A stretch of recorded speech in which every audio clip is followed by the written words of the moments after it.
déjà, merci à tous d'avoir répondu présent.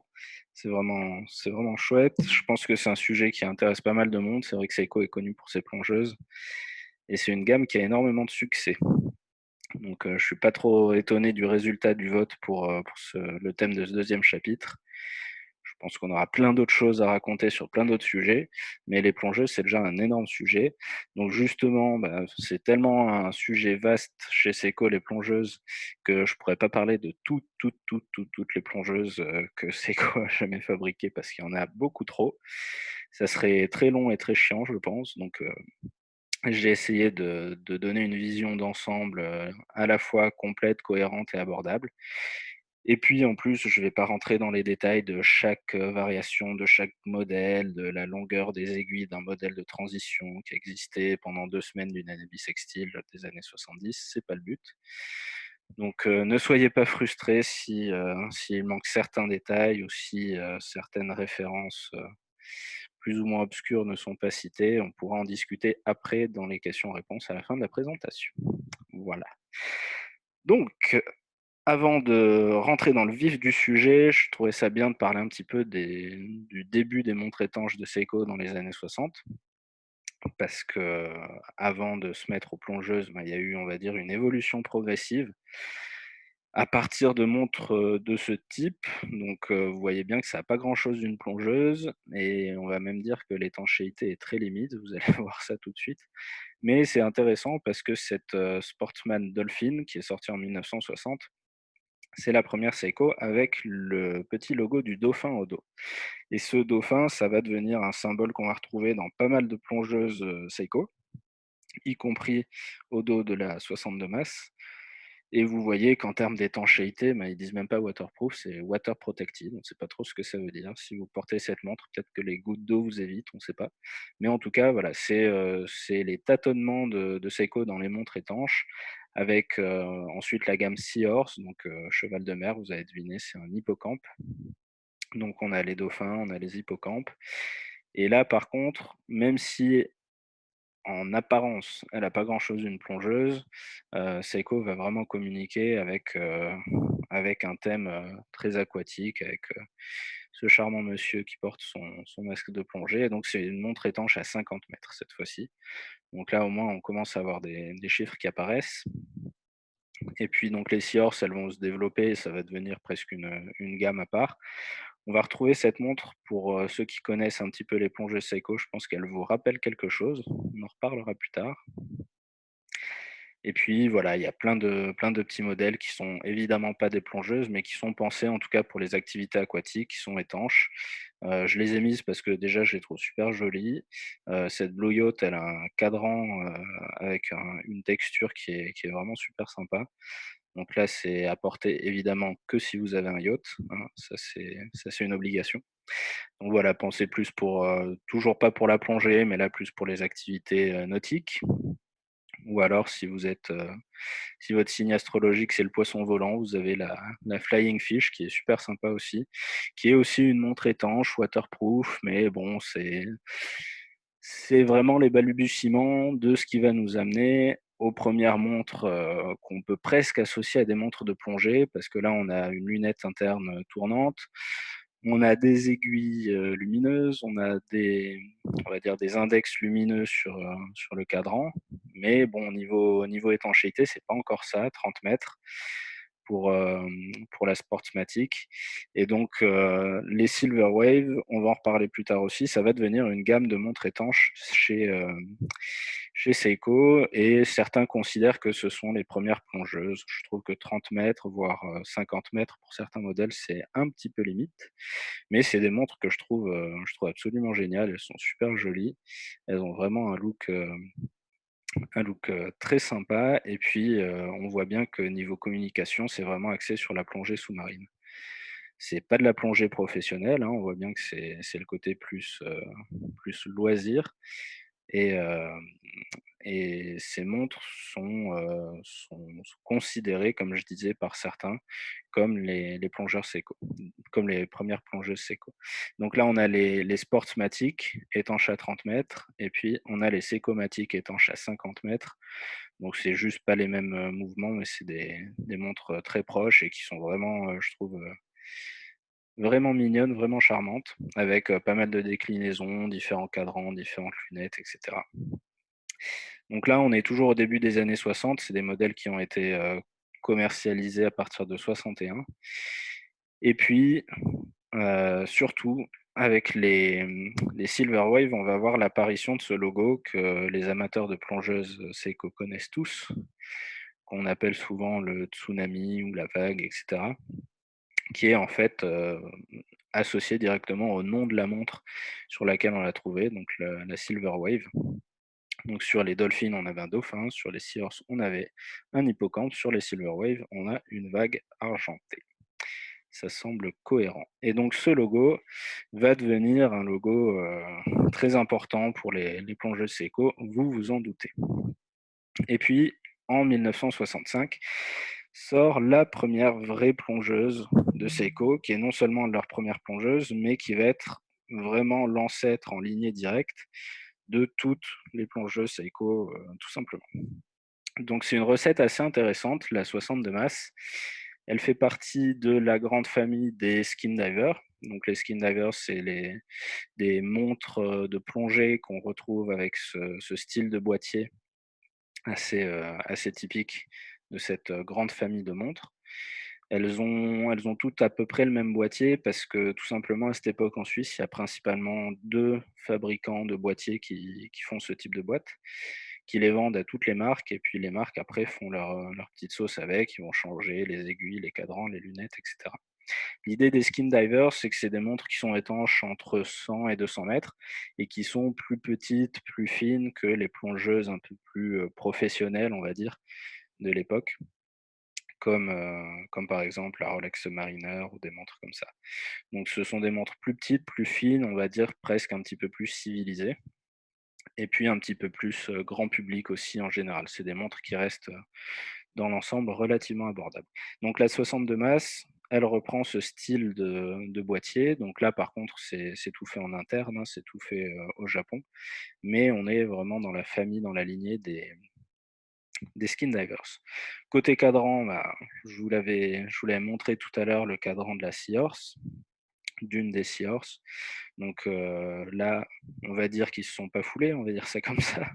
Ils ont repris un cadran qui existait, ils l'ont repris quasiment à l'identique en modifiant 2-3 petits détails, mais on peut dire que c'est quasiment le même cadran. Et puis côté mouvement, c'est là que c'est un petit peu plus surprenant, ils mettent un mouvement GMT à l'intérieur de cette plongeuse. Alors pourquoi? J'ai mes hypothèses, mais il y a rien de sûr. En tout cas, le calibre 62-17 qui est dans la 62 masse, c'est le mouvement GMT qu'on retrouve dans la World Time, cette montre qui est sortie pour les JO de 64.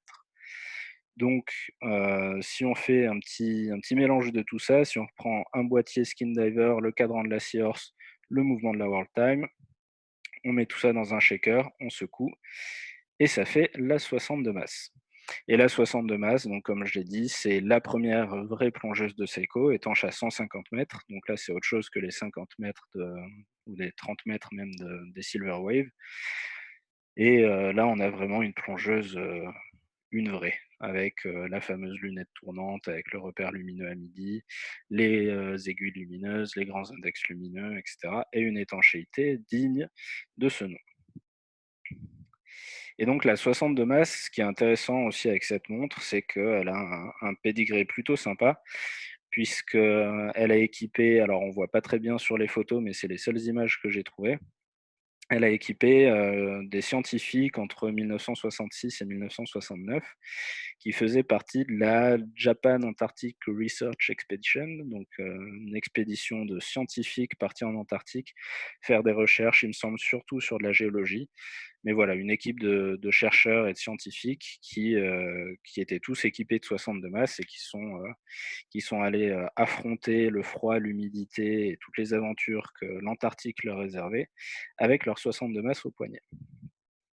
Et puis, dans la culture populaire, on va dire, la 62 masse, elle a été, très représenté au Japon dans une série de films qui s'appelle Tora-san. Donc, Tora-san, c'est ce personnage.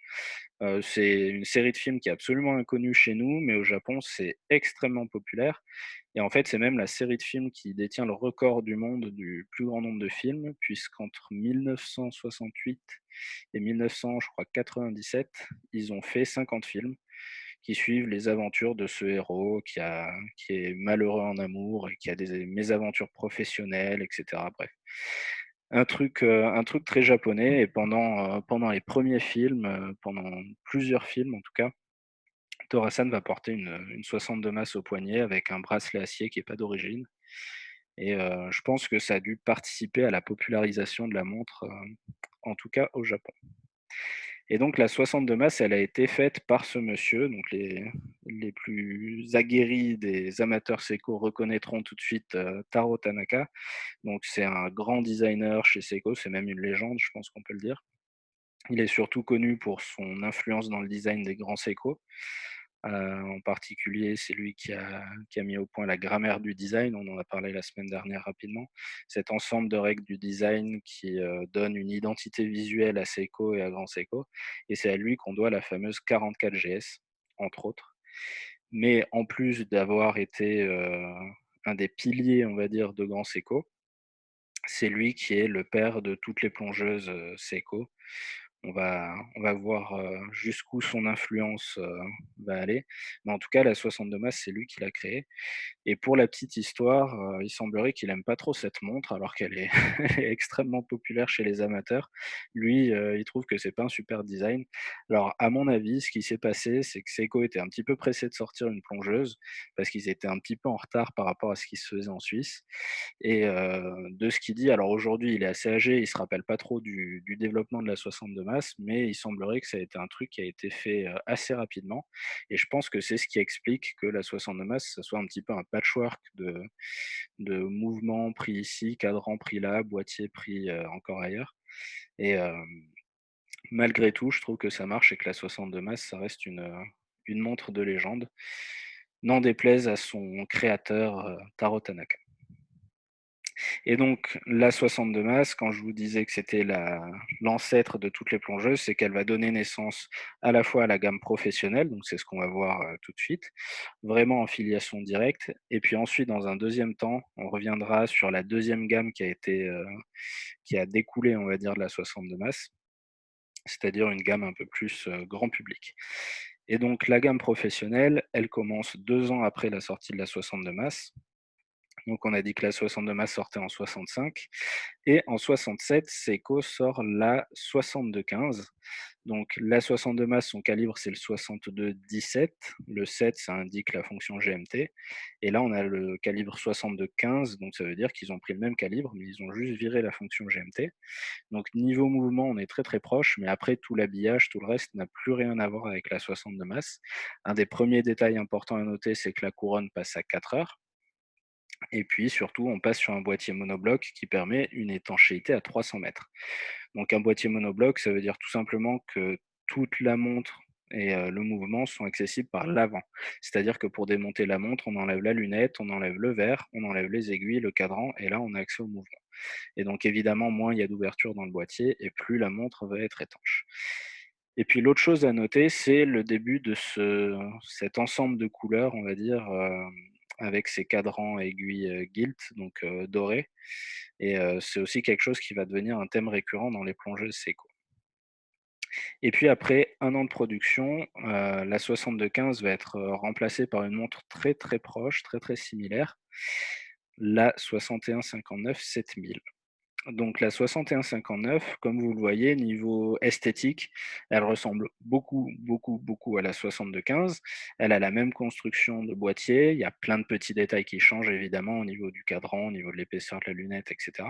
Mais la plus grosse différence, c'est que au lieu d'avoir le calibre 62 à l'intérieur, on passe sur un mouvement beaucoup plus qualitatif, on va dire, le calibre 61-59 donc. Et ça, c'est un mouvement high beat, donc un mouvement qui bat à 36 000 alternances par heure. Et c'est un mouvement qu'on retrouve habituellement dans les grands sécos et c'est même un mouvement qui est ajusté selon les normes grands sécos spéciales que j'ai évoquées la semaine dernière. Donc les normes spéciales, c'est, un réglage du mouvement pour une précision journalière comprise entre -3 et +3 secondes par jour. Donc c'est vraiment quelque chose d'exceptionnel. Déjà ça l'est aujourd'hui, mais à l'époque ça l'était encore plus. Et donc là, l'idée à retenir, parce qu'on en reparlera un petit peu plus tard, c'est que ces premières plongeuses, professionnelles de Seiko et en tout cas ce modèle, la 6159, elle embarque un mouvement grand Seiko dans une boîte, monobloc, extrêmement bien faite, extrêmement bien conçue et là, on a vraiment des montres professionnelles. C'est pas des montres, à la portée de tout le monde, c'est des montres qui coûtent, très cher et qui sont d'excellentes montres. Alors je vous ai fait un petit comparatif avec la Submariner, avec la 1680. Alors, je vous rassure, le but, c'est pas du tout de dire: «Hein, Seiko, c'est mieux que Rolex» et cetera. C'est pas du tout dans un esprit de compétition. La Submariner, je pense qu'elle a plus rien à prouver à personne. C'est une excellente montre, c'est une icône horlogère. Mais c'est juste pour montrer qu'à cette époque, ben, Seiko n'avait vraiment pas à rougir face à la compétition et si on met quelques caractéristiques, en comparaison entre les 2 montres, on voit que la 6159, c'est aussi une montre d'exception avec une meilleure étanchéité, un mouvement à bit qui est ajusté de manière encore plus stricte. Le stop seconde qui est proposé sur cette montre alors qu'il arrivera qu'en 71 ou 72 sur la Submariner. Une construction monobloc, donc ce qui permet évidemment une étanchéité améliorée et je pense que là où la Submariner va quand même prendre le dessus sur la Seiko, c'est plus sur l'épaisseur et on pourrait éventuellement parler du bracelet acier, même si à cette époque c'était de la tôle pliée. Mais en tout cas, voilà, la Seiko n'a clairement pas à rougir face à la Submariner. Et puis là aussi, c'est une montre qui a un pédigré intéressant puisqu'elle va équiper Naomi Uemura en 1970 pour être le premier japonais à gravir l'Everest. Donc ça, c'est déjà pas mal, hein, d'être arrivé en haut de l'Everest avec une plongeuse.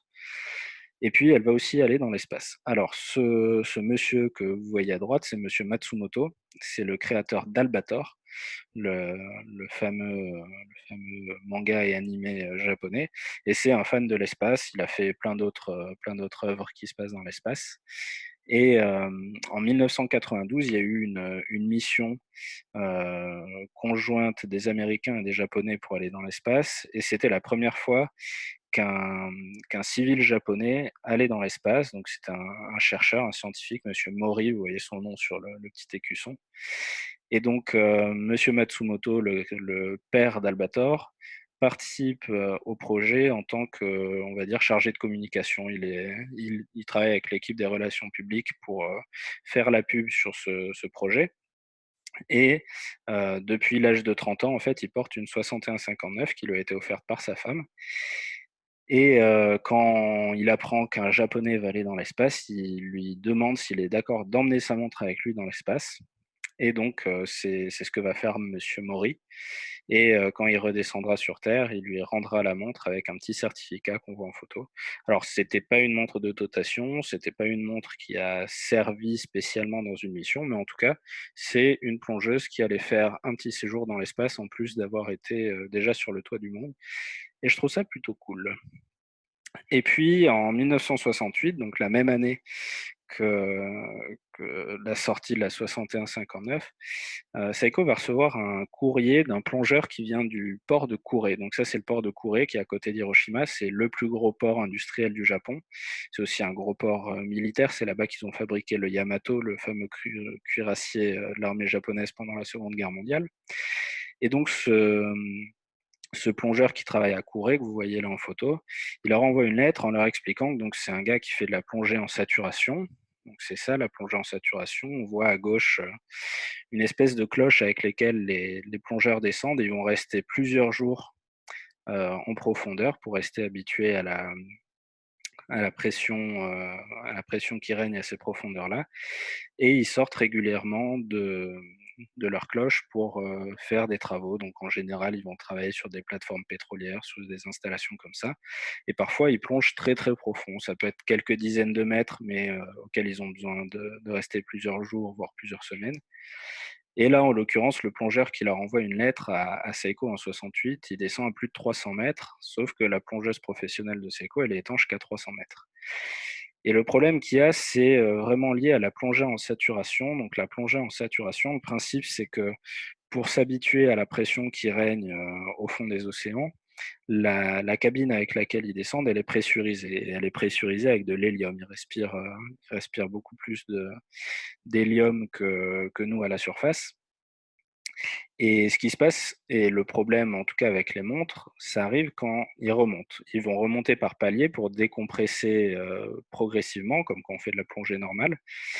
Sauf que le principe, c'est que l'hélium étant tellement petit, il va s'infiltrer dans les montres quand la pression est élevée en profondeur. Et quand la cabine va se dépressuriser au fur et à mesure en remontant, la pression diminue plus vite dans la cabine que dans la montre, où l'hélium a plus de difficultés à s'échapper. Et donc, au bout d'un moment, la pression augmente dans la montre et elle augmente au point que les montres finissent par exploser. Et donc, c'est ce qui arrive à ce plongeur japonais avec sa 6159 qui ne résiste pas à la décompression. Et donc là, toutes les pièces sont satellisées dans la cabine et la montre est définitivement morte. Et donc, suite à ce courrier, les équipes de Seiko vont se dire, bon, on fait une montre professionnelle, mais visiblement les professionnels ne peuvent pas l'utiliser. Il faut qu'on crée quelque chose d'encore plus extrême.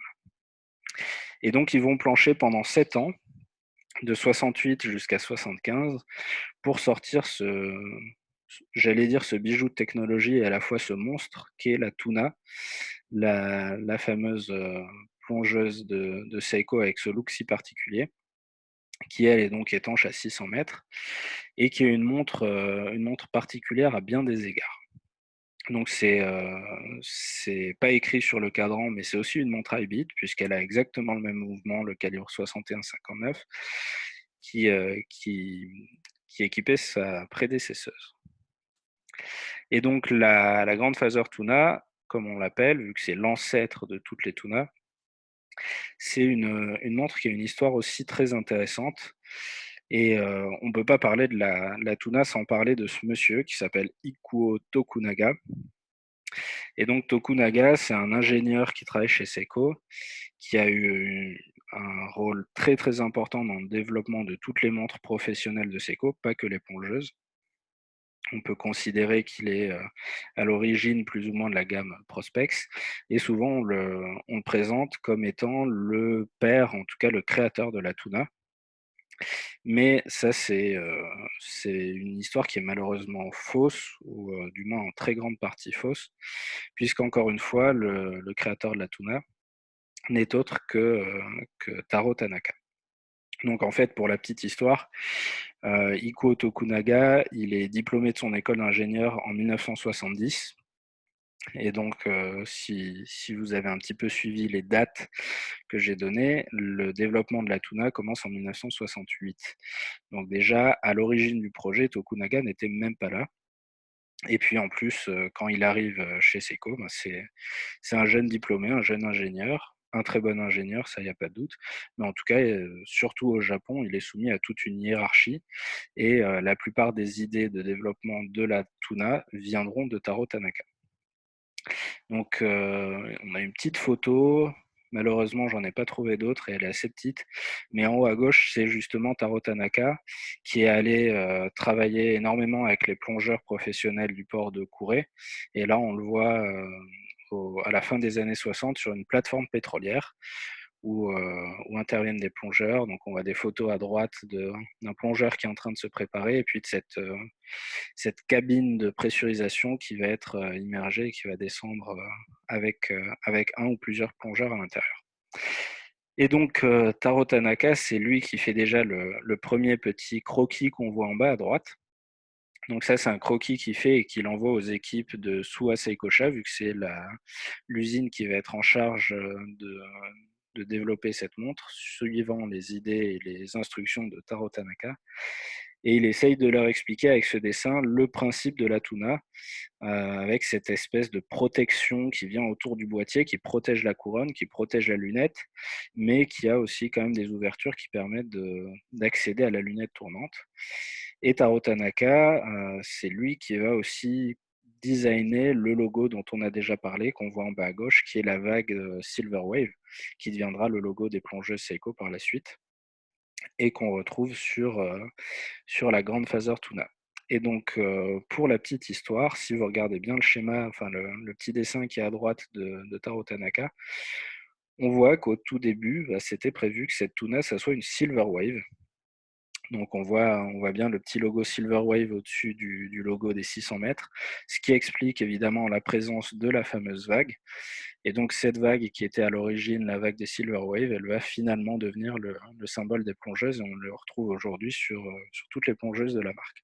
Et donc ça aussi, c'est un autre héritage de Taro Tanaka.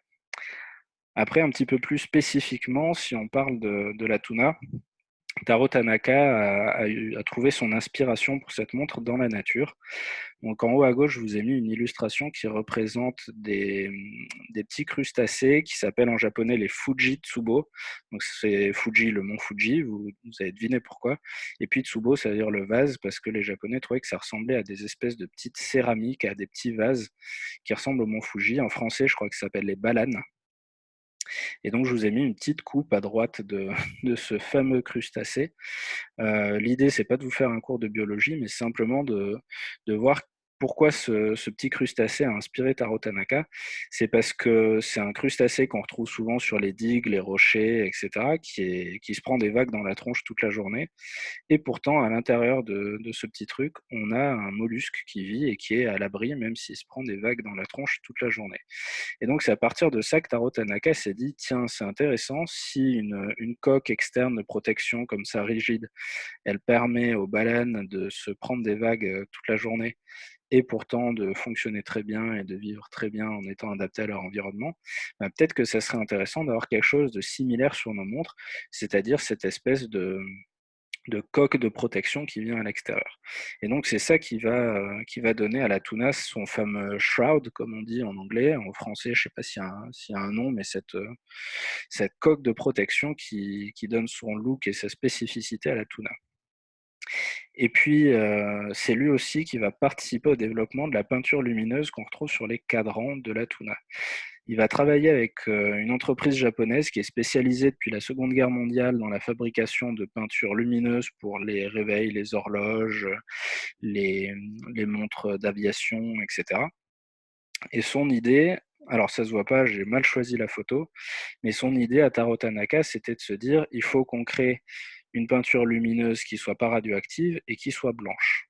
Alors, en vieillissant, évidemment, ça prend une petite patine coquille d'œuf comme on le voit sur la photo, mais à l'origine, c'était parfaitement blanc pour assurer un contraste optimal entre le cadran noir et puis les index blancs, même quand on est à la surface.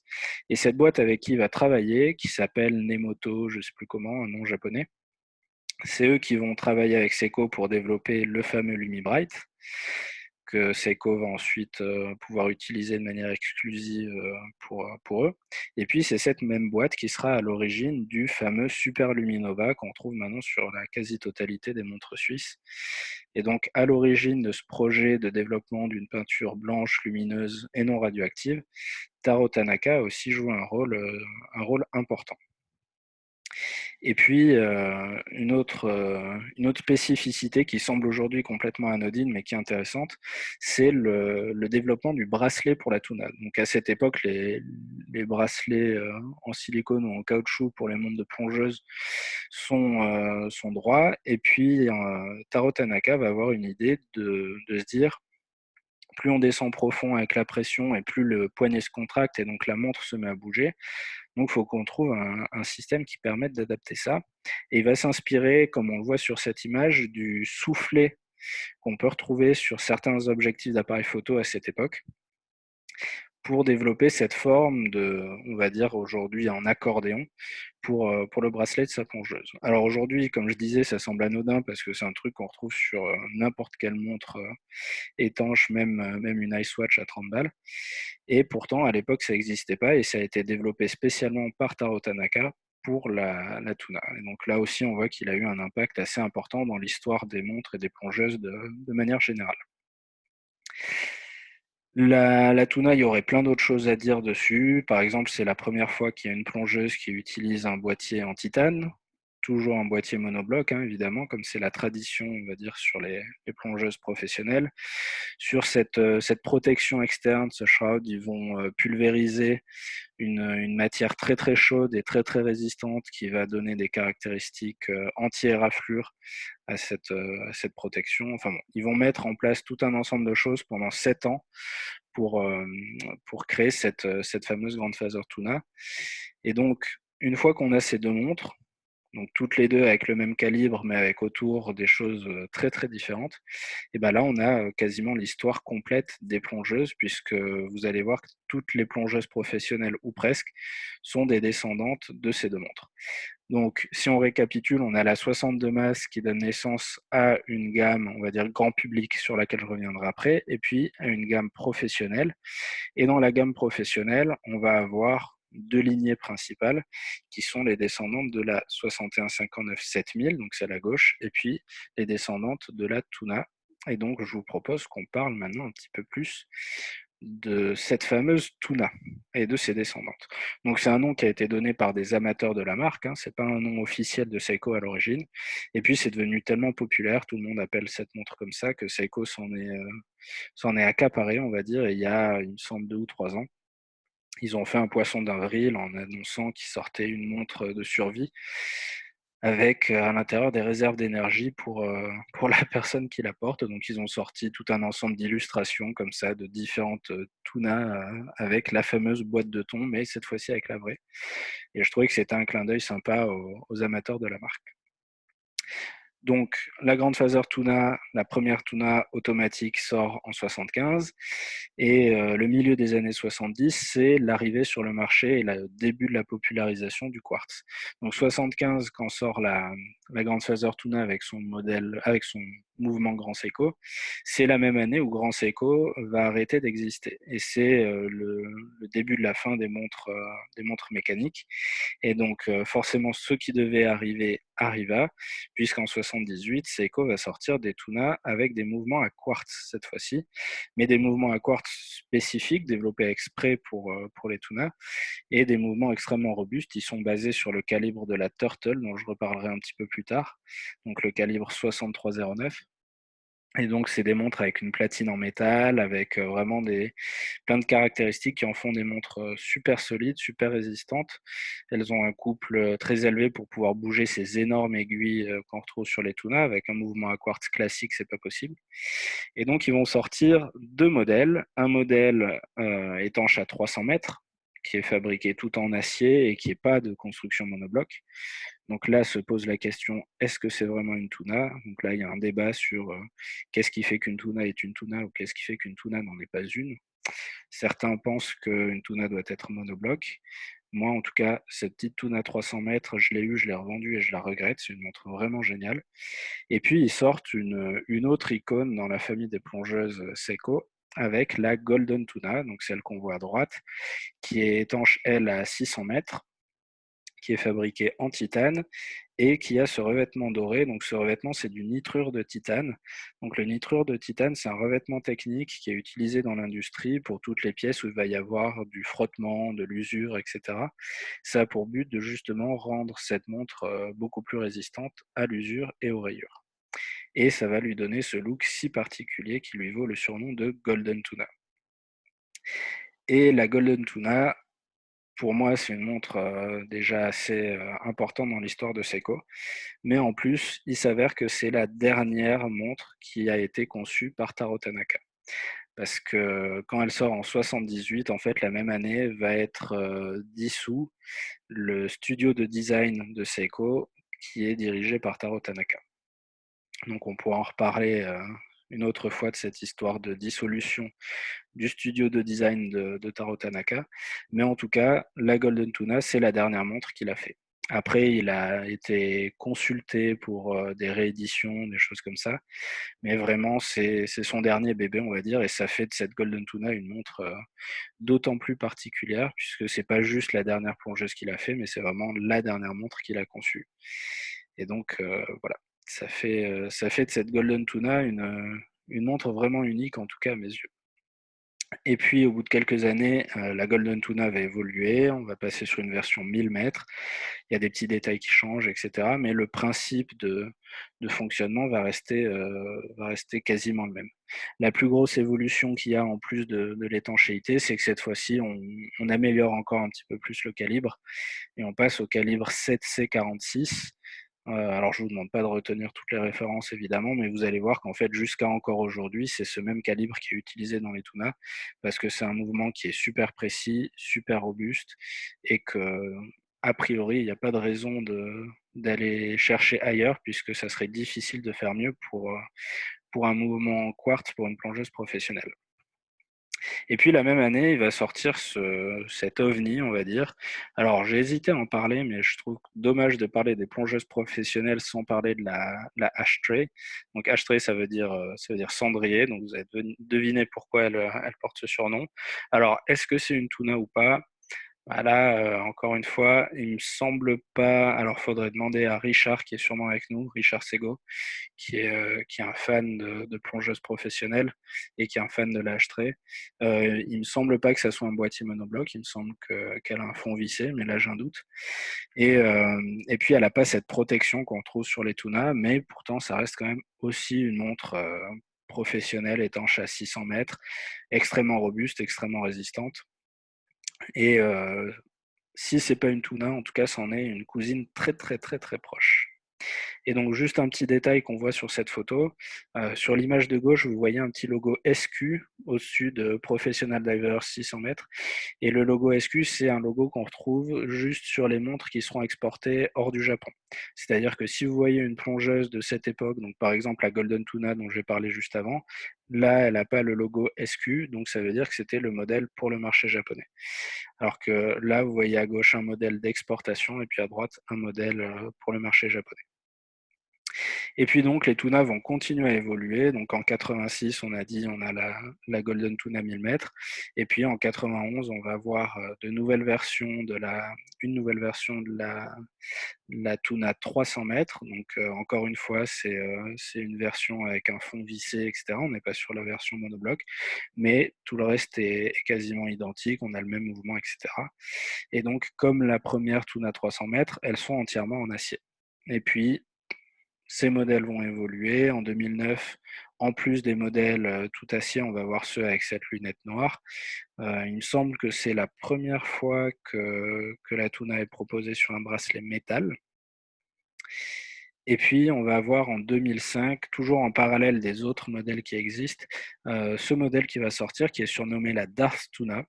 Alors Darth, c'est D-A-R-T-H, c'est un clin d'œil à Star Wars, puisqu'en français on dit Dark Vador par exemple. En anglais ils disent pas Dark, ils disent Darth, TH à la fin. Vous excuserez ma prononciation aléatoire. Et donc c'est un petit peu la descendante de la Golden Tuna. C'est une tuna quartz 1000 mètres avec un revêtement anti-rayures aussi, mais cette fois-ci un revêtement noir. On abandonne le nitrure de titane pour ce revêtement-là. Et donc, pareil, ce modèle aussi va évoluer au fur et à mesure du temps. Et puis en 2015, on a un petit mix de tout ça. On a une plongeuse noire en acier. J'ai oublié de préciser, mais celle-ci est en titane. Là, on va avoir un modèle 300 mètres en acier, mais avec un revêtement noir, qui est aussi un modèle sympa, avec un verre Hardlex à la place du saphir, etc. On est sur une montre un petit peu moins extrême, on va dire, que la Darth Tuna, mais quand même une petite Tuna bien sympa. Et puis cette année, on va avoir de nouvelles versions, 300 mètres en acier, 1000 mètres monobloc titane, etc. Et puis aussi, je vous l'ai mise là, mais on en reparlera après des tunas automatiques, une nouvelle version de la tuna automatique. Donc justement, là je vous ai parlé des tunas quartz, mais les tunas ont aussi existé en version automatique. Donc évidemment, à droite, on a la toute première, la 6159 sortie en 75, dont je vous ai parlé tout à l'heure. Et en l'an 2000, Seiko va sortir une collection qu'ils appellent la collection historique de réédition de certaines de leurs montres les plus importantes. Et on va voir la SBDX 005 que vous voyez à gauche, qui est une réédition très très fidèle de la Grandfather Tuna. Et elle aussi, un petit peu comme l'ancêtre de 1975, elle a un mouvement Seiko à l'intérieur. Alors cette fois-ci, c'est pas un mouvement high beat, mais, mais un mouvement Seiko qui est un mouvement grand Seiko qui est le 8L35 et qui est donc pas ajusté aux normes de grand Seiko et qui est moins bien décoré, on va dire. Mais à l'image de la première, on retrouve aussi un mouvement GS dans une plongeuse professionnelle Seiko, tout simplement parce que c'est leur meilleur mouvement automatique et c'est leur mouvement le plus précis et le plus fiable. Donc pourquoi mettre autre chose quand on essaie de faire la meilleure plongeuse qui soit? Et puis là aussi, on va avoir une évolution. Donc là, on a la Emperor Tuna, un autre clin d'œil à Star Wars. Donc c'est celle de gauche. Vous voyez la petite inscription automatique sur le cadran. À droite, il y a la Darth Tuna en comparaison. Donc je dis clin d'œil à Star Wars parce que l'empereur dans Star Wars, l'empereur Palpatine, c'est on va dire le boss de Dark Vador. Et puis là, on a la Emperor Tuna qui est un petit peu la boss de la Darth Tuna, puisque c'est la version automatique et puis elle est encore plus grosse, encore plus imposante. Et elle aussi, elle va évoluer au fur et à mesure avec différentes déclinaisons comme celle-ci, sortie en 2015. Et puis on a la version qu'on pourrait appeler Golden. Je crois pas qu'elle ait de surnom celle-ci. Une version sortie en 2015 qui reprend cette fois-ci à la fois le côté Golden Tuna pour l'esthétique et puis le mouvement automatique dans la tradition de la grande Phaser Tuna. Et puis on a eu aussi des versions Spring Drive de la Tuna, donc c'est toujours un peu le même principe. Cette fois-ci, la protection extérieure est en céramique avec de très belles finitions d'ailleurs. Et donc pareil, on retrouve différents modèles, un modèle avec PVD hors jaune pour le clin d'œil à la Golden Tuna, un modèle tout noir, etc. Et puis cette année, vous le savez sûrement si vous suivez l'actualité de Seiko, on va avoir une nouvelle version de la grande Phaser Tuna un petit peu modernisée. Et je trouvais ça intéressant de vous montrer quelques images si vous ne les connaissez pas. Seiko a publié il y a quelques années une vidéo de test de profondeur pour leur tuna. Donc là, on a à gauche une Darth Tuna, donc la version quartz 1000 mètres, titane, monobloc, etc. Et à droite, on a la version automatique, la Emperor Tuna. Et ce qu'ils ont fait, c'est qu'ils l'accrochent sur un panier d'un robot de plongée de la Jamstec, qui est un petit peu l'équivalent de la Comex, donc une entreprise d'exploration des fonds marins. Et ils vont descendre le plus profond possible et voir jusqu'à où fonctionnent les montres. Donc les deux sont donnés pour une résistance à 1000 mètres et la version quartz va s'arrêter à 3284 mètres parce qu'avec la pression, en fait, le verre va commencer, enfin toute la montre va commencer à s'aplatir, le verre va commencer un petit peu s'aplatir, et donc l'aiguille va frotter sur le verre et être arrêtée à ce moment-là à 3284 mètres. Et la version auto, elle descend quasiment jusqu'à 4300 mètres. Donc, ce qui est plutôt pas mal pour des montres données pour 1000 mètres. Et en fait, Iko Tokunaga, dont je parlais tout à l'heure, donc le fameux ingénieur qui a développé pas mal de montres pour Seiko, il a expliqué un jour que Seiko, pour les montres professionnelles, font en sorte qu'elles résistent à 3 fois la certification qui est donnée. Et donc là, on voit que le pari est réussi, puisque ces montres fonctionnent parfaitement à 3000 mètres de profondeur. Donc ça, c'était une vision un petit peu accélérée, on va dire, des différentes tunas qui ont existé. Il y en a évidemment plein d'autres versions, hein. Il y a eu plein d'éditions limitées, de modèles spéciaux, etc. Mais vous avez compris l'idée, on a des modèles 300 mètres qui sont pas monoblocs et qui sont en acier, on a des modèles 600 mètres puis 1000 mètres qui sont monoblocs et en titane. On a des modèles quartz, on a des modèles automatiques, on a des modèles spring drive, on a un petit peu de tout. Et c'est donc une gamme de plongeuses professionnelles assez mythique dans l'histoire de Seiko.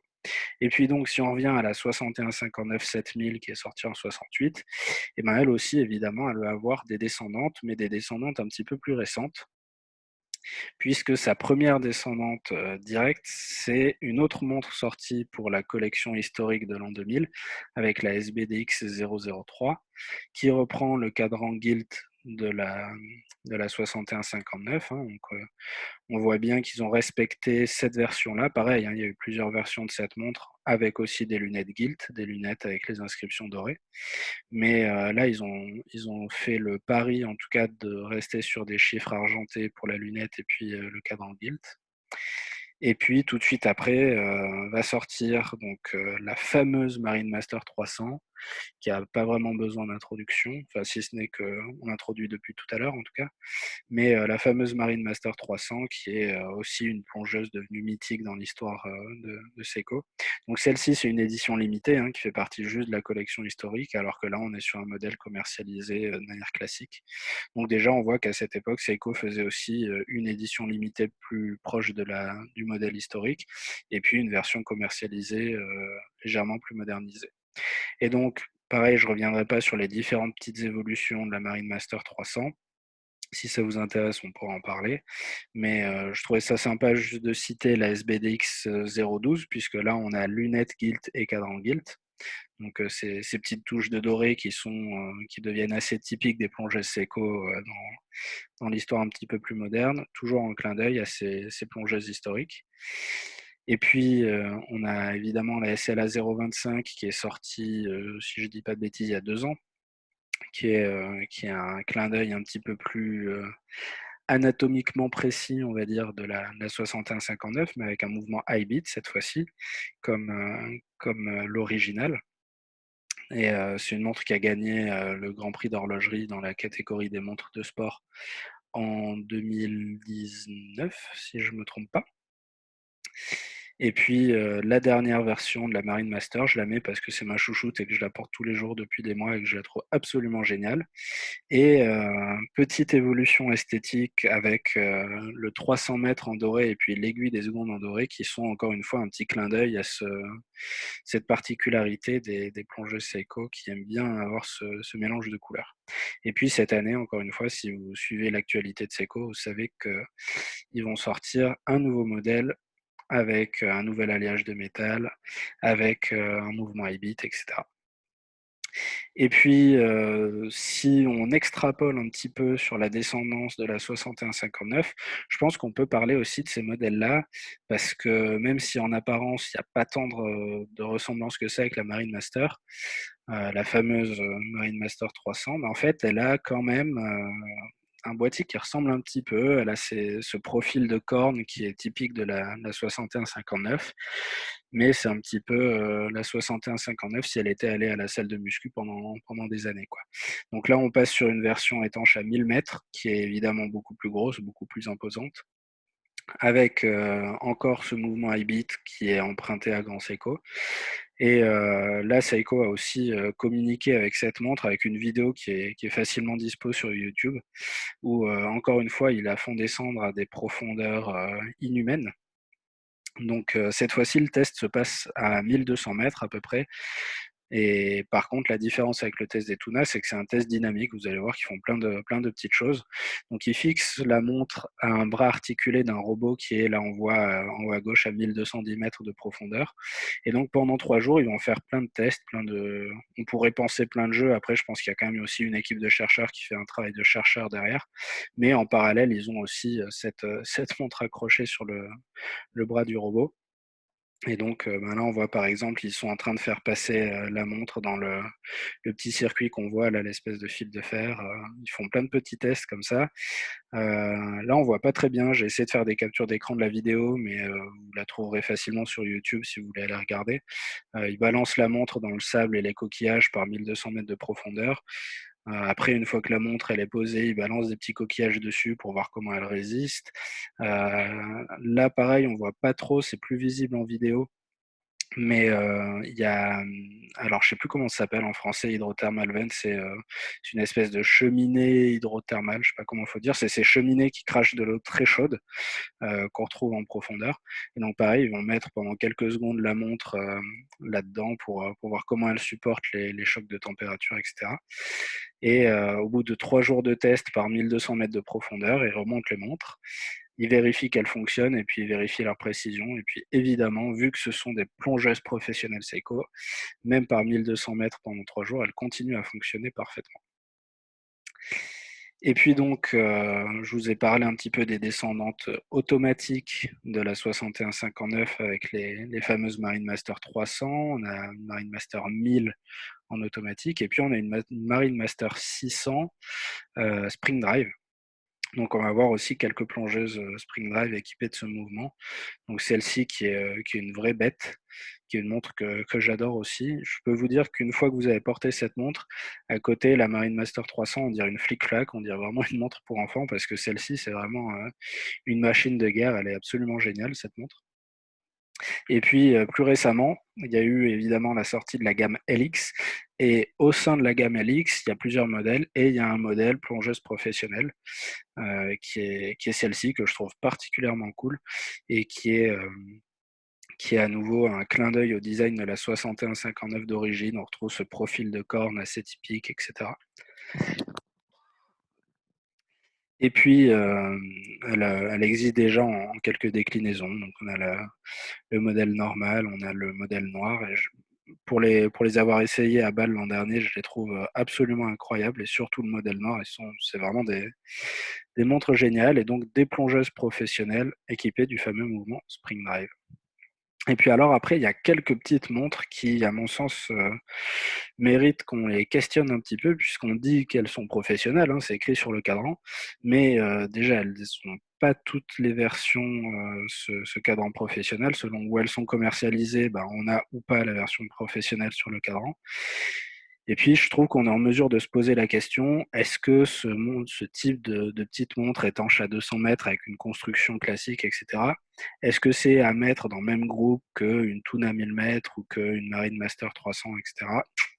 Ça, je vous en laisserai juge. Mais voilà, dans les années 80, on a eu plusieurs modèles comme ça, assez classiques, avec une étanchéité de 200 mètres, qui, il semblerait, font partie de la gamme professionnelle. À mon sens, c'est quand même, on joue dans une autre cour que la cour de la Tuna, mais bon. On a aussi la Baby Tuna, donc une version, miniaturisée, de la Tuna avec, toujours ce look avec cette protection, mais, cette fois-ci étanche à 200 mètres, donc, clairement pas fait pour de la plongée en saturation comme le sont normalement les plongeuses professionnelles. Et puis à l'inverse, on a d'autres montres, ce ne sont pas des montres professionnelles et on pourrait se dire, bah, pourtant elles ont, tout ce qu'il faut là où il faut, comme qui dirait. Donc on a les Scuba Master, donc ça c'est le premier ordinateur de plongée au monde qui est commercialisé en 1990 par Seiko. Donc c'est pas une gamme que je connais très, très bien, hein, pour être honnête.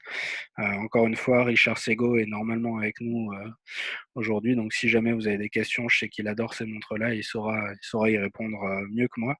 En tout cas, c'est des montres géniales. Elles ont un détecteur d'immersion, c'est-à-dire que dès que vous mettez la montre dans l'eau salée, elle capte que vous allez commencer à plonger, elle bascule automatiquement en mode ordinateur de plongée.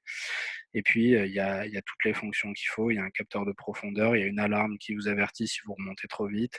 Ça enregistre toutes les dernières plongées que vous avez faites, etc. Enfin bon, c'est vraiment un outil professionnel, mais en même temps, étanchéité à 200 mètres, je pense pas que ça soit fait pour de la plongée en saturation comme c'est le cas par exemple pour une Tuna. Mais en tout cas, ça reste une montre qui est pensée avant tout pour un usage professionnel. Et ces Scuba Masters, c'est vraiment des montres de très très grande qualité. Donc là aussi, on retrouve le fameux revêtement en nitrure de titane sur cette version-là. Puis après, on a eu différentes déclinaisons de ces ordinateurs de plongée, toujours étanches à 200 mètres. Et puis aussi, un petit peu plus récemment, je crois dans les années 2000, la NX qui elle, étanche à 100 mètres, mais qui a aussi toutes les caractéristiques d'une plongeuse professionnelle, mais pas fait pour la plongée en saturation, ce qui explique peut-être qu'elle elle porte pas le nom de professionnelle. Et puis, dans les Scuba Master, on retrouve des modèles kinétiques aussi, qui sont sortis dans les années 90, qui sont surnommés Stingray parce qu'ils ont une raie manta gravée, sur le fond de boîte.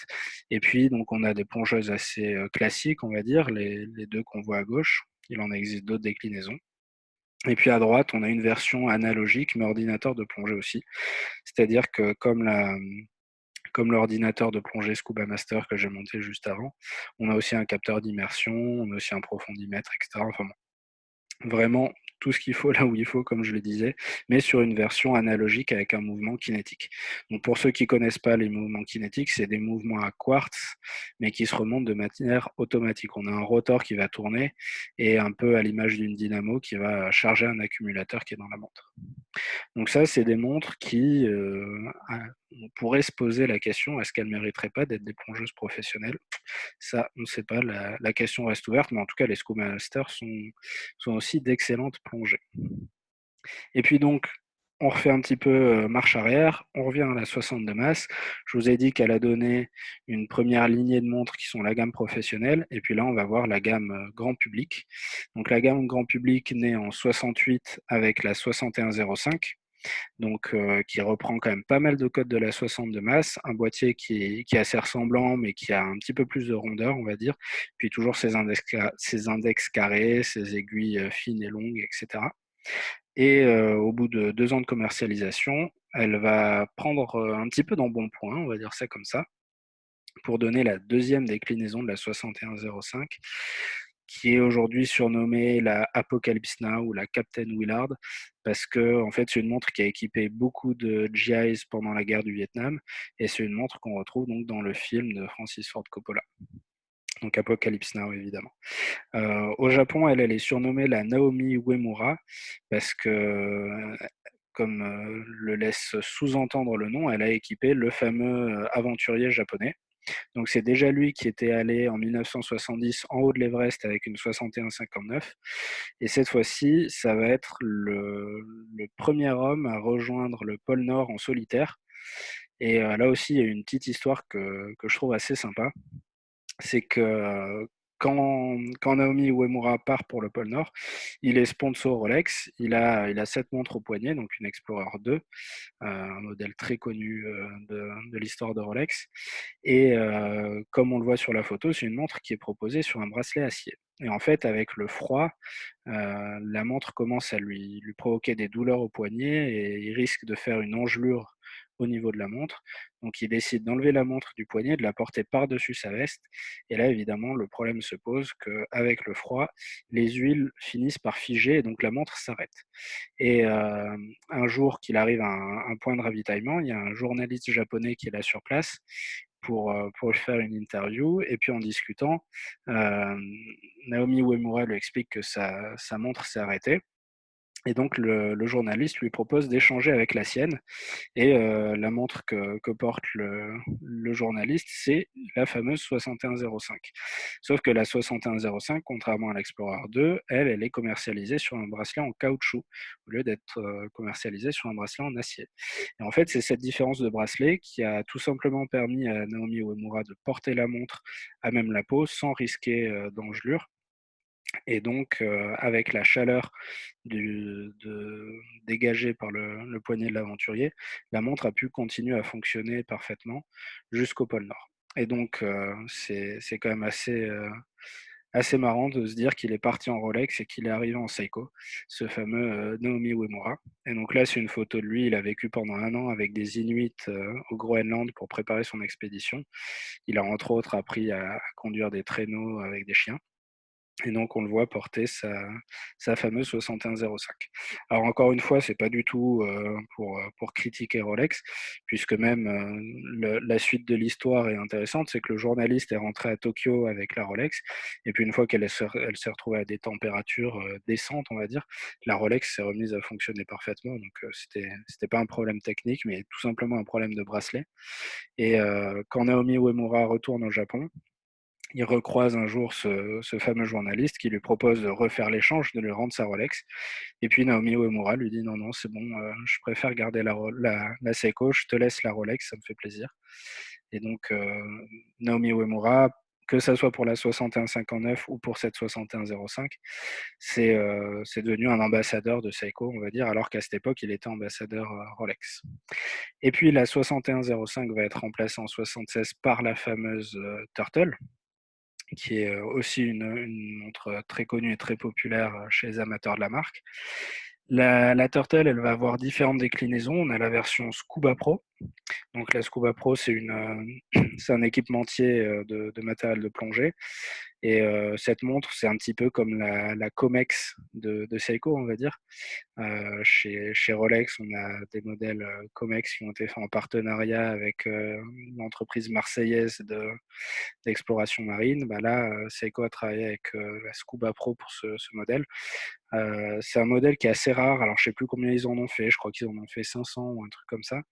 Et les vrais sont rares. Par contre, faites attention, il y a énormément de fausses qui circulent.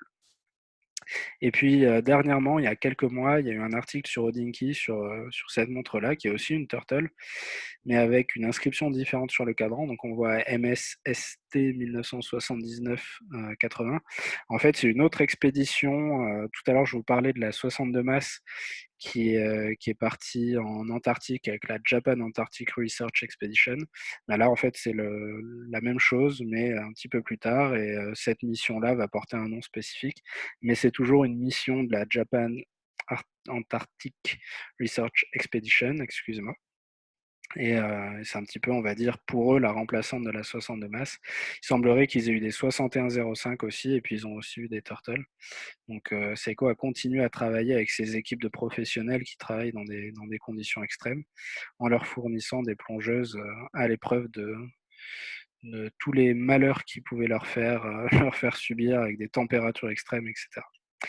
Et puis à partir de 76, on va avoir aussi la naissance des plongeuses dites mid-size, donc des plongeuses un petit peu plus petites, peut-être adaptées aux plus petits poignets, aux poignets féminins, aux plus jeunes, etc.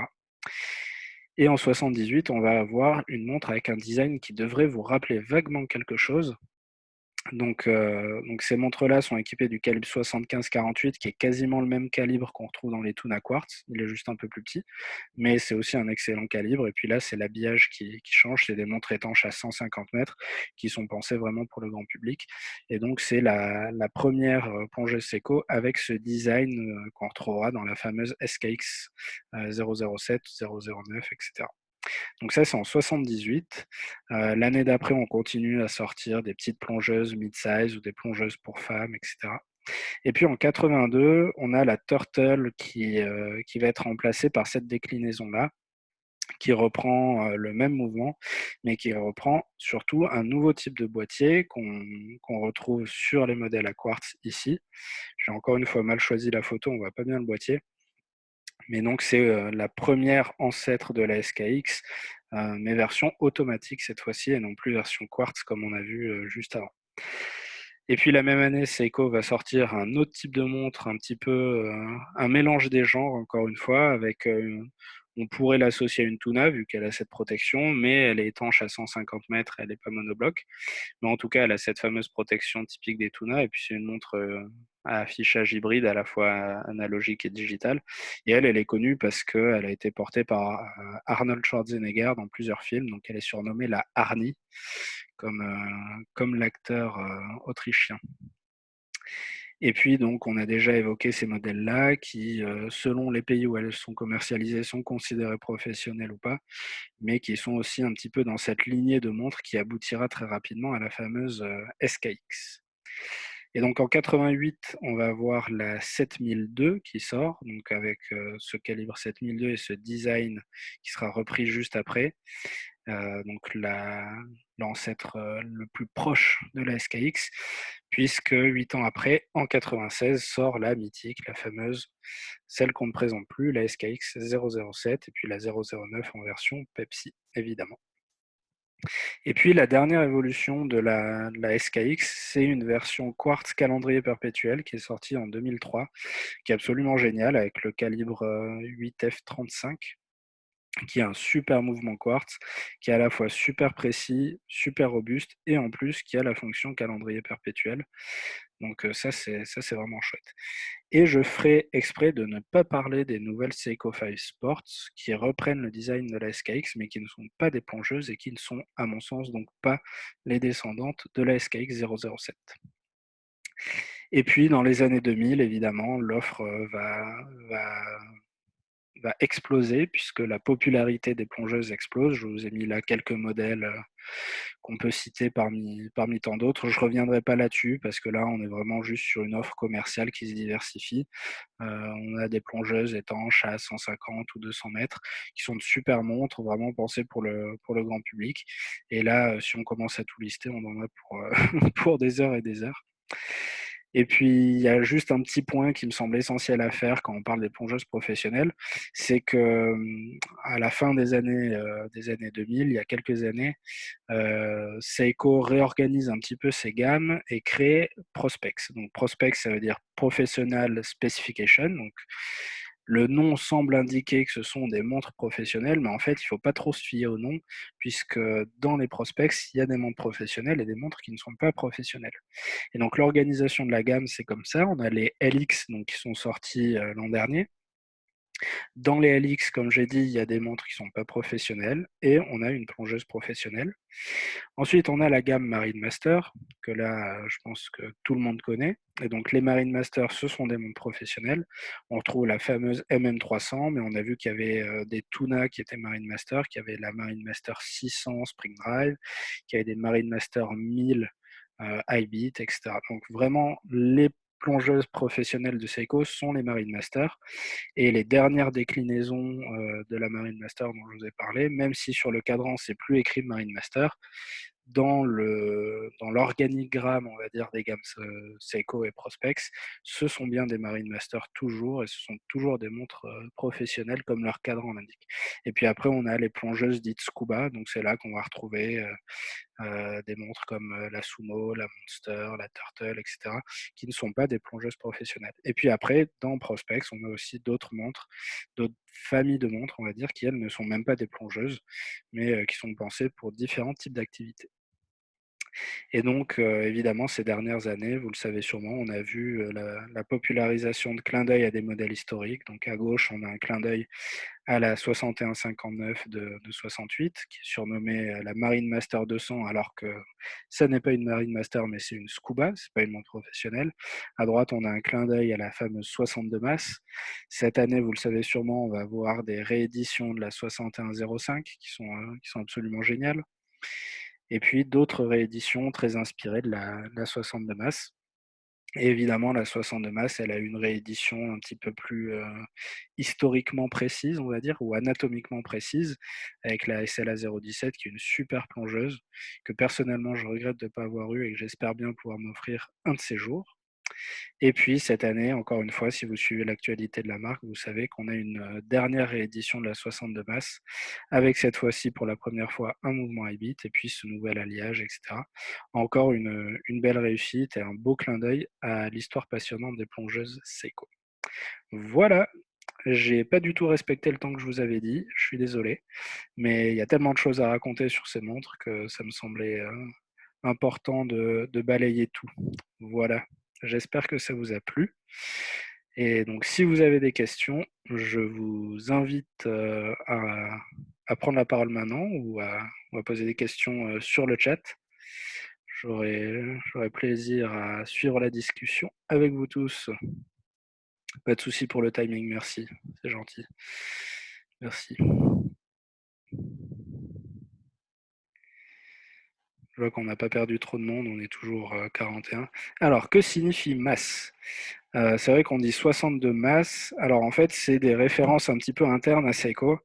Euh, Souvent, ils mettaient les deux premières lettres, les deux premiers chiffres du calibre. Donc là, c'était le calibre 62, d'où le 62. Et le mass, en fait, c'est parce que c'était des Seiko-matic, donc MA pour Matic et S pour Self-Dater, parce que c'était Self-Dater, ça veut dire qu'il y a la date, tout simplement.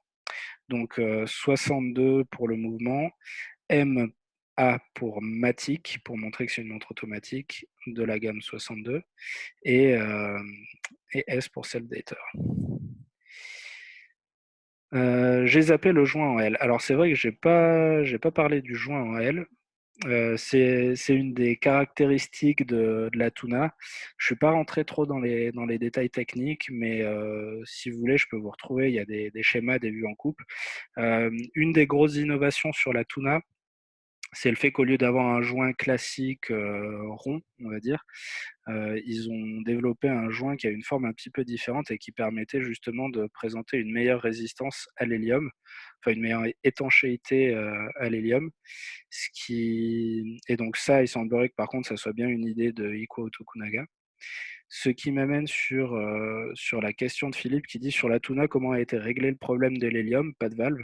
Alors justement, et ça aussi je m'en veux d'avoir oublié de le dire, mais Seiko, ils ont souvent une approche très pragmatique, c'est des Japonais, et souvent les Japonais ont une approche assez pragmatique sur certains points. Ils se sont dit, euh, l'hélium a du mal à sortir de la montre quand on décompresse, quand on fait la décompression, quand on monte. Donc l'idée, ça serait tout simplement que l'hélium ne rentre pas. Les Suisses, eux, ont eu une autre approche. Ils se sont dit, on va créer une valve à hélium qui permet à l'hélium de sortir plus vite. Euh, Personnellement, même si une valve à hélium, c'est super fiable, qu'il n'y a jamais de problème, etc., je trouve que l'approche de Seiko est un petit peu plus intéressante, de se dire plutôt qu'on laisse rentrer et qu'on laisse sortir facilement, autant rendre ça complètement hermétique. Et donc c'est là justement rentre en jeu le fameux joint en L qui est développé par Iko Tokunaga pour améliorer l'étanchéité à l'hélium et à l'eau, évidemment, a fortiori, de la tuna. Un petit mot sur les paddies. Les paddies, donc les plongeurs sauront le dire mieux que moi ce que veut dire paddy, mais c'est une association de plongeurs en tout cas. Et Seiko s'est associé il y a quelques années avec cet organisme très connu qui fait des certificats de plongée, qui forme les plongeurs à tous les niveaux, etc. C'est une énorme organisation très reconnue dans le milieu de la plongée sous-marine. Et donc Seiko s'est associé avec eux pour faire des montres estampillées PADI. Ça reste un partenariat commercial, on va dire, alors que Seiko travaille depuis 1968 avec justement des plongeurs professionnels vraiment pour le développement des produits en eux-mêmes, et en particulier avec la Jamstec, donc Jamstec, qui est c'est avec eux qu'ils ont fait les tests en profondeur là que je vous ai montré. Donc la Jamstec, c'est une société d'exploration des fonds marins. Et donc là, avec eux, c'est vraiment du développement technique, c'est vraiment des tests en conditions réelles, etc. Alors que PADI, c'est un peu plus un estampillage commercial, un partenariat commercial qui est très sympa aussi, hein, mais qui est sur des montres justement qui ne sont pas des montres professionnelles. On retrouve ça avec des Turtle en particulier, ou avec différentes plongeuses de la gamme Scuba et pas de la gamme professionnelle.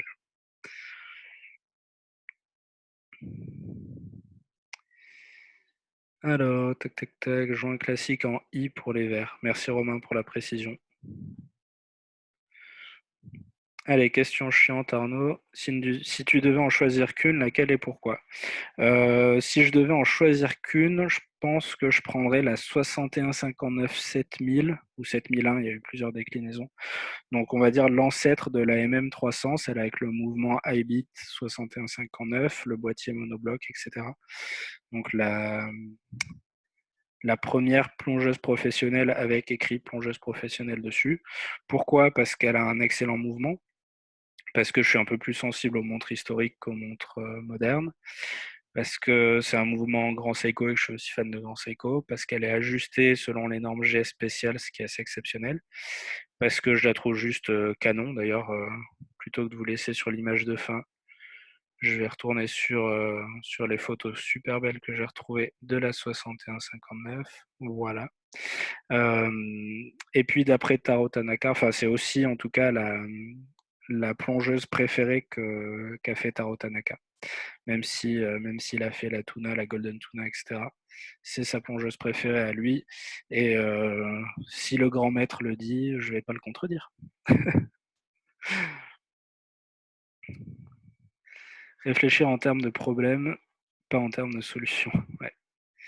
Euh, Bah, merci Romain, bonne fête à madame. Professional Association Diving Instructor, un truc du genre, voilà, l'a pas dit, c'est ça, merci Richard. J'ai pas parlé de Suwa et d'Aini, y a-t-il des influences sur les plongeuses? Alors j'en ai pas parlé parce que la quasi-totalité des plongeuses sont faites par Suwa. Là on le voit sur le cadran de la 61-59, c'était le cas aussi des Tuna. Je vais vous remettre une petite image. Daini a fait beaucoup moins de plongeuses, je vous montrerai ça après. Euh, on a ici le logo de SUA, donc qui cette fois-ci apparaît à côté du guichet de date. Je vous le mets en grand pour pas qu'il y ait les petits traits. On voit en tout petit le logo de SUA à droite du guichet de date. Donc toutes ces montres sont développées par SUA, donc maintenant Seiko Epson. Et de tête comme ça, il me semble que la première plongeuse qui est faite par Daini, c'est la 4205, donc une mid-size diver comme on dit, que j'ai mis. Elle est où? Elle est là. Celle-ci, elle a le petit logo de Daini, on voit à 6 heures. Donc, il me semble que c'est la première plongeuse. Alors, quand je dis plongeuse, c'est 150 mètres. Hein. Parce qu'après, évidemment, il y a eu pas mal de montres à 50 mètres, 70 mètres, etc. Et tout ça, j'en ai pas parlé parce qu'en fait, dans les Seiko 5 Sports, il y a énormément de montres qu'on peut considérer des plongeuses. Après, il y a eu plein d'autres montres on va dire, étanches. On pourrait les appeler plongeuses parce qu'elles ont une lunette tournante et qu'elles sont étanches, mais elles n'ont pas la même étanchéité. Donc, pour moi, c'est pas tout à fait comparable. Dans les vraies plongeuses, 150 mètres, etc., la première de chez Daini, il me semble que ce soit celle-ci. Alors, pourrait-on faire une 62 masse GMT? Je pense que oui, logiquement, le mouvement devrait le permettre. Après, c'est une question d'espace sous le verre, en fait. Et là, par contre, je suis pas sûr qu'il y ait la place de rajouter une autre aiguille. Faudrait, euh, faudrait, faudrait demander à un horloger. Je pourrais demander à James, avec qui j'ai bossé pour Ikigai. Il a travaillé sur plein de 62 masses et il saurait nous dire s'il y a le pignon pour l'aiguille GMT, etc. Après, les pièces existent pour la 62-17 World Time, donc il n'y a pas de raison. Voilà. Salut Fabien, bon appétit. Est-ce qu'ils ont gardé ce logo en X très moche et encombrant? Oui, je pense qu'ils risquent pas de l'enlever. Alors personnellement, moi, il me dérange pas, hein, donc voilà, là on le voit bien. Ce qui se passe, c'est que pendant longtemps, on a reproché à Seiko que ce soit un petit peu le bazar dans leur offre, qui est, euh, qui est pas vraiment de clarté entre qu'est-ce qui est quoi, etc. Et au sein de la même marque, ils avaient plein de gammes différentes, plein de types de modèles, etc. Et donc, pour s'adapter à la demande du marché international, ils ont décidé de vraiment segmenter encore plus leur offre en proposant moins de gammes différentes et en rendant les gammes facilement identifiables. Donc c'est pour ça qu'aujourd'hui, sur les présages, on a écrit en gros présage sur le cadran et que sur les prospects, on a le fameux logo X, qui sont donc un P et un S qui sont mis l'un devant l'autre pour faire un X. Et à mon avis, il y a peu de chances pour qu'ils enlèvent ça. Après, sur les modèles historiques, comme sur celle-ci par exemple, le logo n'y est pas pour des raisons évidentes. Mais moi, je vois, j'ai la dernière version de la MM300, donc la SLA 021, et j'ai le X sur le cadran, et je vous avoue que je le vois pas et qu'il me gêne pas.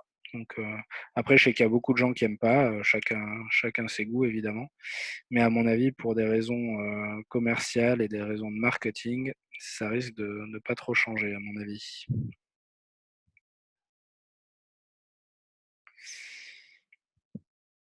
Merci à tous, merci bien. L'énorme épaulement dissymétrique de la Willard, est-ce juste pour un effet esthétique? Je pense que c'est pour mieux protéger la couronne. Alors après, exactement le pourquoi du comment, pourquoi elle a évolué comme ça, parce que donc à la base la couronne est quand même un petit peu encastrée, ce qu'on voit ici, et puis après on passe sur un truc un petit peu plus petit peu plus mastoc et là, la couronne est complètement encastrée. À mon avis, c'est juste pour pouvoir bien la protéger parce que, il faut savoir qu'à ce moment-là, c'est pas des couronnes vissées, en fait. Alors je sais plus sur cette version-là, je me rappelle plus, c'est juste, comme sur la 62 Mas, c'est juste une couronne, clipsée comme ça. Mais en tout cas, sur la Naomi Uemura, ce qu'ils ont fait, c'est qu'il y a un espèce de petit piton qui dépasse et il y a un trou dans la couronne. Et donc, il suffit d'aligner les deux pour que la couronne soit bloquée par cette petite tige qui ressort, qui est parfois cassée quand on regarde aujourd'hui sur les montres. Parfois, la petite tige n'a pas survécu. Mais sur une montre d'origine, il y a cette petite tige qui vient maintenir la couronne et qui l'empêche de tourner de manière intempestive. Donc c'était quand même pas ce qu'il y a de plus safe en termes de blocage de couronne. Et à mon avis, c'est pour ça qu'ils ont fait ça. Et pour éviter de faire une montre vraiment trop trop énorme, ils ont fait une découpe un petit peu plus courbée, on va dire. Faudrait demander à Taro Tanaka pour être sûr, parce que encore une fois, ces montres-là sont aussi faites par lui. En fait, toutes les plongeuses entre les Silver Wave, je pense que c'est lui, vu que c'est lui qui a dessiné le logo. Entre, en tout cas, ça c'est sûr, la 62 Mas et la Golden Tuna, donc entre 65 et 78, toutes les plongeuses Seiko, c'est Taro Tanaka. Et donc cette 6105, c'est lui aussi qui l'a conçue. La SLA 025 a-t-elle une finition spéciale? Ça dépend ce qu'on appelle finition spéciale. Alors, ils ont fait un petit peu de polissage Zaratsu sur le boîtier. Après, il y a Zaratsu et Zaratsu, faudra en reparler aussi. Mais en tout cas, ils ont fait un effort sur le polissage de la boîte. Ce dont j'ai pas parlé du tout dans la présentation, c'est que alors, je sais pas exactement à partir de quand.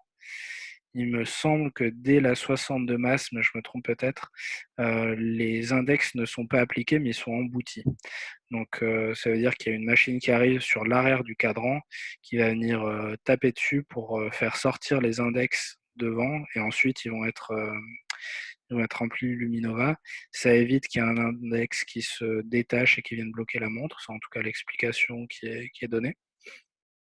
Et sur la SLA 025, si on regarde à la loupe, on voit qu'après avoir été emboutis, les index ont été polis. C'est un truc qu'on voit aussi sur la SLA 017, donc la réédition moderne de la 62 Mas, celle-ci, où les index sont emboutis, mais après, par-dessus, il va y avoir un travail de finition qui va être fait sur la SLA 025, donc la descendante de la 300 mètres, de la 6159.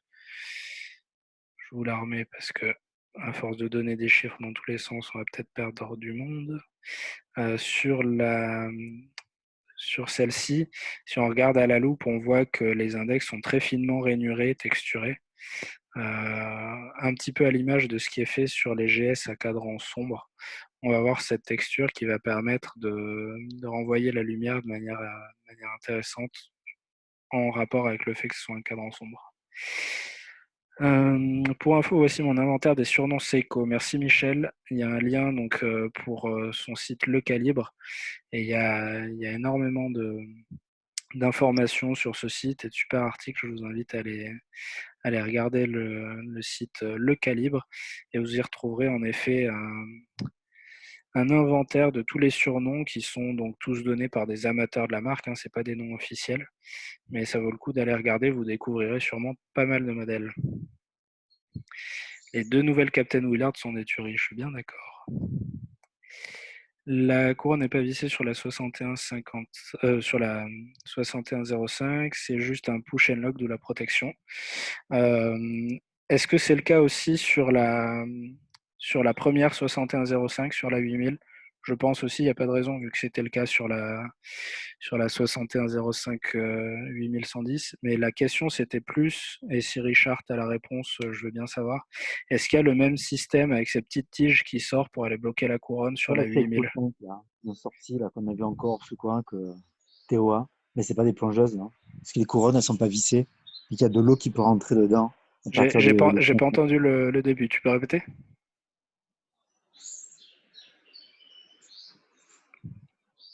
Allô, allô?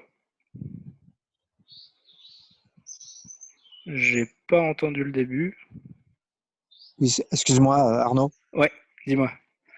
Les dernières, là, les Seiko 5, hein, Ouais. c'est pas des plongeuses en fait, puisque la couronne n'est pas vissée, c'est ça? Ouais, alors qu'est-ce qui fait que c'est une plongeuse? Est-ce que c'est la couronne vissée ou pas?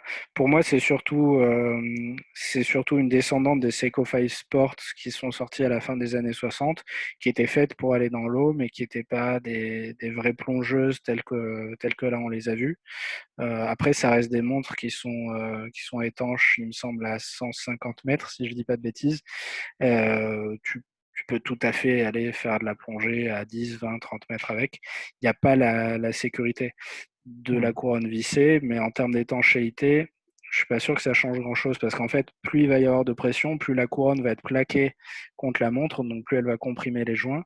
Le but d'une couronne vissée, c'est surtout de ne pas avoir une manipulation intempestive euh, dans un moment, euh, dans un moment où tu n'es pas censé toucher à la couronne. Donc, il y a beaucoup de débats là-dessus. Est-ce que c'est une plongeuse, pas une plongeuse, etc. Pour moi, c'est pas vraiment une plongeuse, c'est pas l'idée. C'est une montre à tout faire qui est étanche à 150 mètres, avec laquelle on peut se baigner, on peut faire un petit peu de plongée. Mais ça fait pas partie de cette lignée de montres. Ça fait partie de la lignée des Seiko 5, ce qui est pas tout à fait pareil. Très bien, merci Arnaud. Avec plaisir. On a l'impression que Seiko a toujours boudé le bracelet acier sur les plongeuses historiques. Y a-t-il une raison à ça? Euh, alors, sur les, c'est vrai que sur toutes les plongeuses historiques, il y avait jamais de bracelet acier qui était proposé.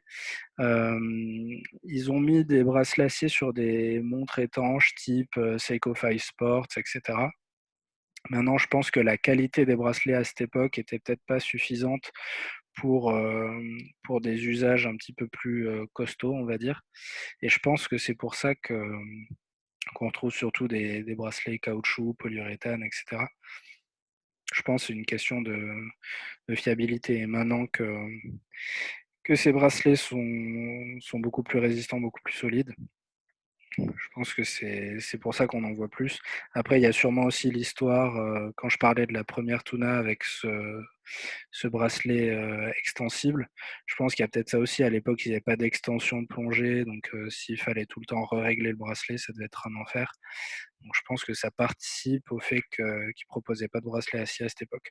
Et c'est vrai que quand on voit les bracelets des submarineurs à cette période-là, c'est peut-être très fiable, hein, je ne les connais pas assez bien pour savoir si la fiabilité est la même qu'un bracelet caoutchouc. Mais en tout cas, ça reste de la tôle pliée et ça reste des trucs pas hyper qualitatifs, comme ça peut être le cas maintenant. Ça avance ton arbre généalogique. Non. Pour ceux qui ne savent pas, j'ai commencé à faire un arbre généalogique de tous les mouvements Psycho, depuis, on va dire, depuis 56, la sortie de la Marvel dont j'ai parlé la dernière fois, jusqu'à aujourd'hui, en séparant Soi et Daini. J'avais fait un truc complet qui est un arbre généalogique qui prend pas forcément en compte les dates de sortie des mouvements. Et puis après, j'ai tout repris pour faire un arbre généalogique qui fonctionne un peu comme une frise, on va dire, où chaque case correspond à une année de sortie. Et donc j'ai fait la moitié, j'ai fait tous les mouvements de Sua, je crois. Et il faudrait que je fasse ceux de Daini, mais c'est un petit peu compliqué. Ça serait top de le faire pour les modèles en plus des mouvements. Ouais. Merci Eric. Si déjà on arrivait à faire une liste de tous les modèles, ça serait pas mal. Alors après, le mettre sous forme d'arbre généalogique, ça serait encore autre chose.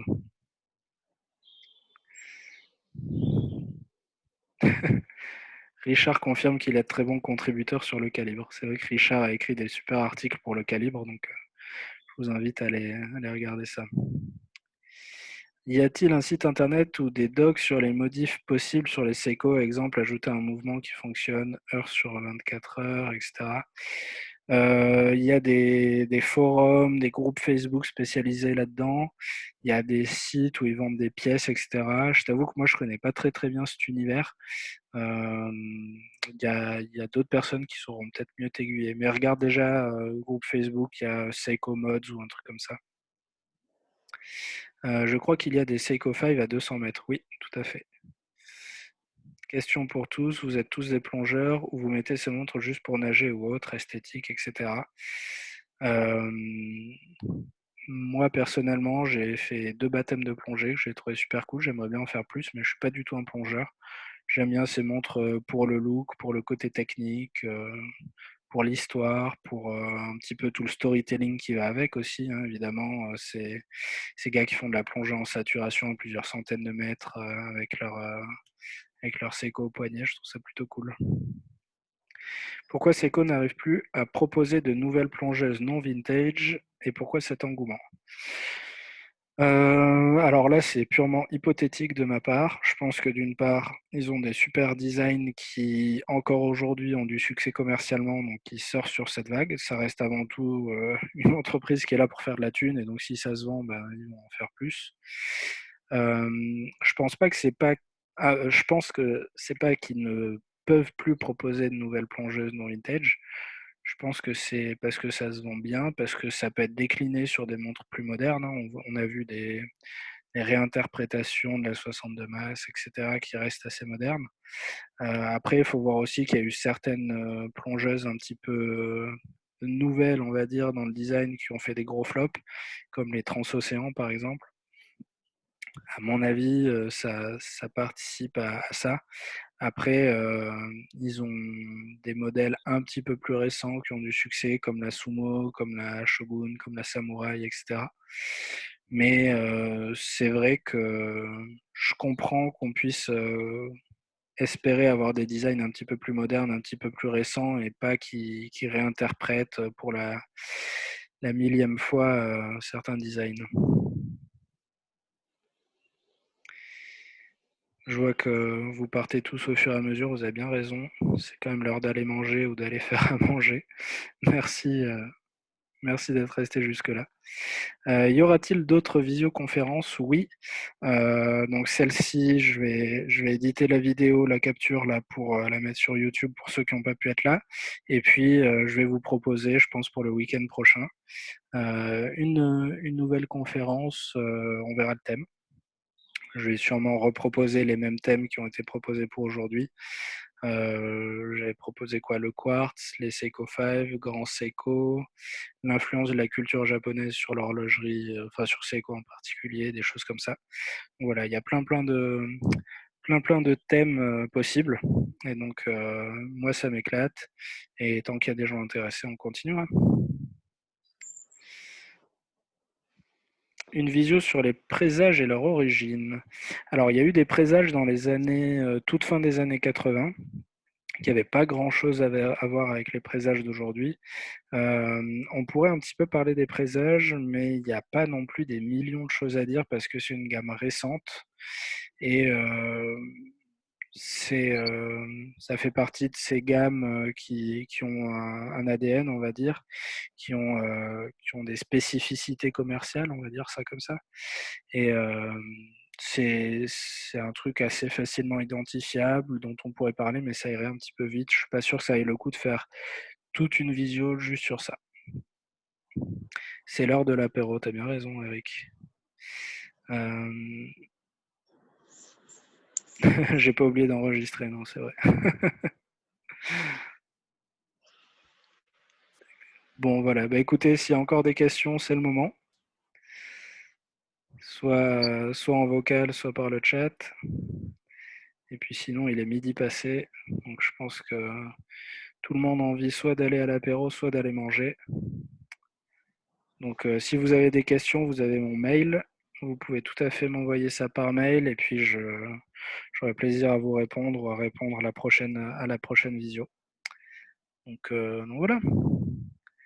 Content que ça vous ait plu. Et puis voilà, allez plonger. Et puis vous aurez des nouvelles bientôt pour la suite de ces visios. Voilà. Je regarde encore, pas de questions, pas de questions. Parfait.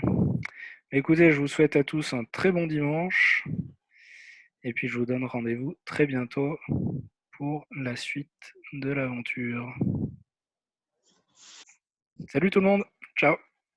Ciao.